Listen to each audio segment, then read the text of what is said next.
नमस्कार दोस्तों, जय हिंद जय भारत। आज इस वीडियो के साथ हम स्टार्ट कर रहे हैं रिन्यूएबल एनर्जी टेक्नोलॉजीज़ का लर्निंग ऑब्जेक्टिव सेकेंड। जो लर्निंग ऑब्जेक्टिव सेकेंड है वो है infer energy conservation act and explain energy management and audit. इसके कंटेंट्स हैं energy conservation act 2001 and its salient features, energy management and its objectives, energy audit need type, energy auditing instruments और energy audit report format. इस video में हम पढ़ेंगे energy conservation act 2001 and its salient features. सबसे पहले अगर बात की जाए कि एनर्जी कंजर्वेशन क्या होता है, तो एनर्जी कंजर्वेशन एनर्जी के यूज को रोकने से मतलब नहीं होता है। एनर्जी कंजर्वेशन का मतलब है जितनी हमें एनर्जी की रिक्वायरमेंट है हम उतनी ही एनर्जी का इस्तेमाल करें और बिल्कुल भी एनर्जी का वेस्टेज ना होने दें। या तो हम एनर्जी कंजर्व करने के लिए जो रिन्यूएबल एनर्जी सोर्सेज हैं उनका इस्तेमाल करें या फिर एनर्जी एफिशिएंट इक्विपमेंट्स इंस्टॉल करें। एनर्जी कंजर्वेशन एक्ट 2001 में कुछ चीज़ें लाई गई, जैसे हम सबको मिलकर एनर्जी सेविंग्स करनी है और इसके लिए ब्यूरो ऑफ एनर्जी एफिशिएंसी की स्थापना की गई। एनर्जी कंजर्वेशन एक्ट में जो 5 मेन प्रोविजंस थे वो थे डेजिग्नेटेड कस्टमर्स के लिए, स्टैंडर्ड और लेबलिंग जो भी अप्लायंस हम यूज कर रहे हैं उनका, एनर्जी कंजर्वेशन बिल्डिंग कोड्स, साथ में क्रिएशन ऑफ इंस्टीट्यूशनल सेटअप यानी ब्यूरो ऑफ एनर्जी एफिशिएंसी का सेटअप और साथ में establishment of energy conservation fund. Energy conservation act 1 मार्च 2002 से इफेक्टिव है। ब्यूरो ऑफ एनर्जी एफिशिएंसी 1 मार्च 2002 को ऑपरेशनल कर दिया गया। उसके बाद 2010 में इन एनर्जी कंजर्वेशन एक्ट जो 2001 में लाए गए थे इनमें कुछ चेंजेस किए गए। मेन ऑब्जेक्टिव्स होते हैं नेशनल पावर कंजर्वेशन एक्टिविटीज के लिए काम करना और सजेशंस देना, स्टेक होल्डर्स को सजेस्ट करना कि जो एफिशिएंट यूज ऑफ पावर के लिए पॉलिसीज बननी हैं वो किस टाइप से बननी हैं। उसके अलावा ब्यूरो ऑफ एनर्जी इफिशिएंसी में जो भी इंप्रूवमेंट्स हुए उनको चेक करना। उसके अलावा एनर्जी कंजर्वेशन एक्ट में जो भी मॉडिफिकेशन की रिक्वायरमेंट है उसको करना, साथ में एनर्जी इफिशिएंसी को प्रमोट करना और कंट्री में एनर्जी कंजर्वेशन को प्रमोट एडवर्टीजमेंट्स के द्वारा करना।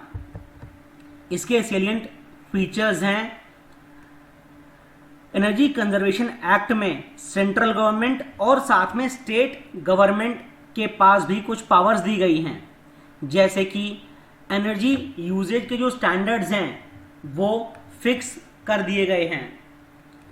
हमेशा मैक्सिमम इक्विपमेंट्स पे स्पेसिफिक एनर्जी लेबल्स हमेशा रहने चाहिए। जो भी आइटम्स या बिल्डिंग्स या फिर इंस्ट्रूमेंट्स स्टैंडर्ड्स को मीट नहीं करते तो उनकी सेल, इंपोर्ट सब रोक देना।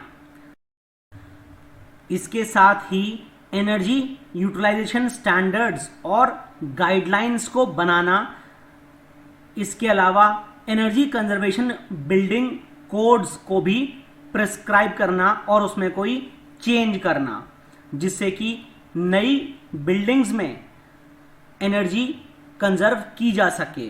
इसके अलावा सेंट्रल और state energy conservation funds banana. Bureau of energy efficiency की स्थापना एनर्जी कंजर्वेशन के उद्देश्य से की गई। इसकी स्थापना 1 मार्च 2002 में की गई। ब्यूरो ऑफ एनर्जी इफिशिएंसी से पहले मिनिस्ट्री ऑफ पावर इन सब काम को संभालता था, लेकिन ब्यूरो ऑफ एनर्जी इफिशिएंसी अलग से स्थापित किया गया जिससे कि एनर्जी इफिशिएंसी के फील्ड में ज़्यादा काम किया जा सके और साथ में लिमिटेड टाइम में सारी चीज़ों को जो इम्प्रूवमेंट्स हैं उनको अप्लाई करके इम्प्लीमेंट किया जा सके। साथ में ये भी ध्यान रखा जा सके कि इकोनॉमी के ऊपर कोई भी नेगेटिव इफेक्ट ना हो।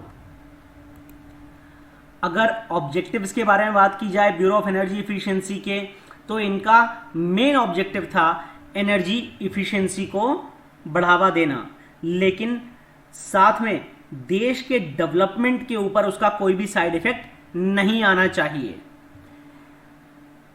एनर्जी इफिशिएंसी के लिए पब्लिक प्राइवेट पार्टनरशिप को बढ़ावा देना भी ब्यूरो ऑफ एनर्जी इफिशिएंसी का ही एक हिस्सा रहा है।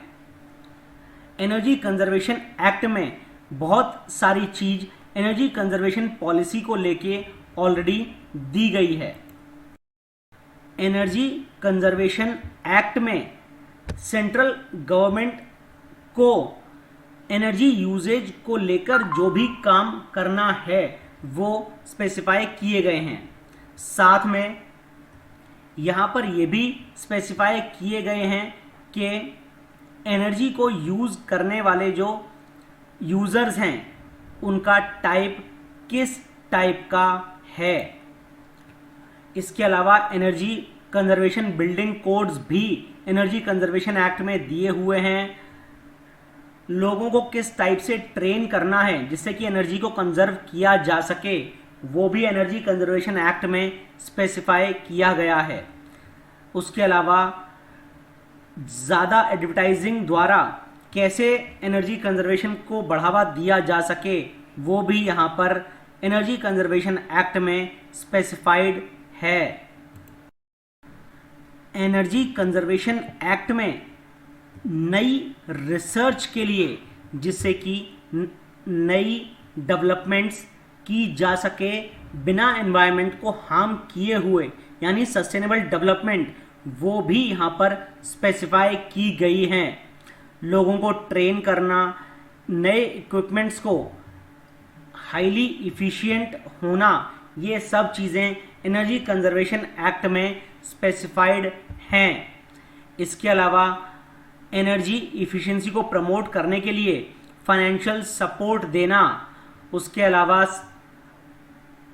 एनर्जी कंजम्पशन को रिव्यू करना और किस तरीके से एनर्जी कंजम्पशन को बढ़ावा दिया जा सकता है, ये सब एनर्जी कंजर्वेशन एक्ट में दिए हुए हैं। आज इस वीडियो में बस इतना ही। नेक्स्ट वीडियो में हम कवर करेंगे energy managements and its objectives. तब तक के लिए जय हिंद, जय भारत।